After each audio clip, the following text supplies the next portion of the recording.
சிங்கத்தை ஓட வைத்த குரங்கு. செண்பக காட்டில் கடந்த ஒரு வாரமாக விலங்குகள் அனைத்தும் கவலையோடு இருந்தன. காரணம், சிங்கராஜா குபையை விட்டு வெளியே வரவே இல்லை. மலைப்பகுதியை சுற்றி பார்க்க சென்ற சிங்கம் கூழாங்கல் மீது கால் வைத்தபோது சுளுக்கிக் கொண்டது. சிங்கத்தால் காலை ஊன்றக்கூட முடியவில்லை. வலியால் துடித்தது.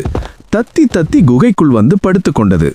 தங்கள் ராஜா இப்படி படுத்தே கிடப்பது மற்ற விலங்குகளுக்கு வருத்தமாக இருந்தது. காட்டு மருத்துவர் கரடி பச்சிலை சாற்றை சுளுக்கின் மீது தடவியது. வலி பொறுக்க முடியாத சிங்கம் கோபத்தில் கரடியை விரட்டியது. அடுத்து புலி தனக்கு தெரிந்த மருந்தை எடுத்துக்கொண்டு வந்தது. சிங்கத்தால் வலியை தாங்க முடியவில்லை.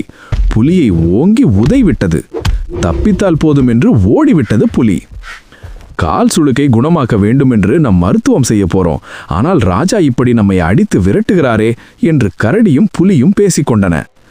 ராஜா இப்படி மருத்துவம் செய்ய மறுத்தால் எப்படி சுளுக்கு நீங்கும் என்று விலங்குகள் பேசிக்கொண்டன. இனி எழுந்து நடப்பது கடினம்தான் என்ற முடிவுக்கு வந்தன. காட்டில் இருந்த புத்திசாலியான குரங்கு நடப்பதையெல்லாம் பார்த்து கொண்டிருந்தது. இதற்கு ஒரு முடிவு கட்டும் விதமாக சிங்கத்தின் குகை வாயிலுக்கு சென்றது. ராஜா, உங்களால் எழுந்து நடக்க முடியவில்லையாமே, என்னை கண்டதும் வணக்கம் சொல்லவில்லை என்றால் என் மீது எப்படி கோபப்படுவீர்கள்? இன்று நான் உங்களுக்கு வணக்கம் சொல்லவில்லை, பார்த்தீர்களா என்று கேட்டது குரங்கு. குரங்கு சொன்னதை கேட்டு சிங்கத்துக்கு கோபம் வந்தது.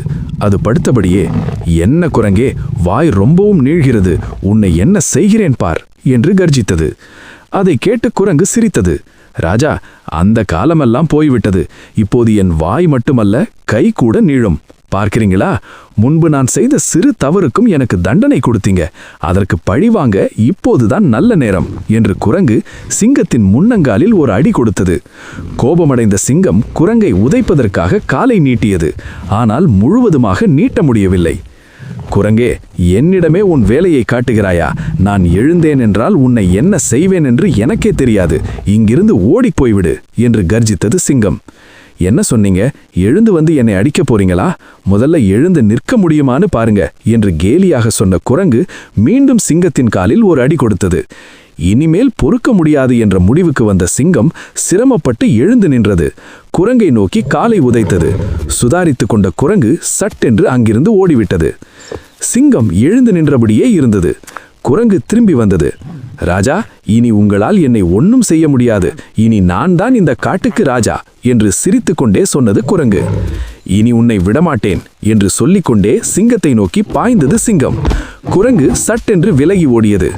கடும் கோபத்தில் இருந்த சிங்கம் குரங்கை துரத்தியது. குரங்கும் சிங்கத்தின் பிடியில் அகப்படாமல் ஓடியது.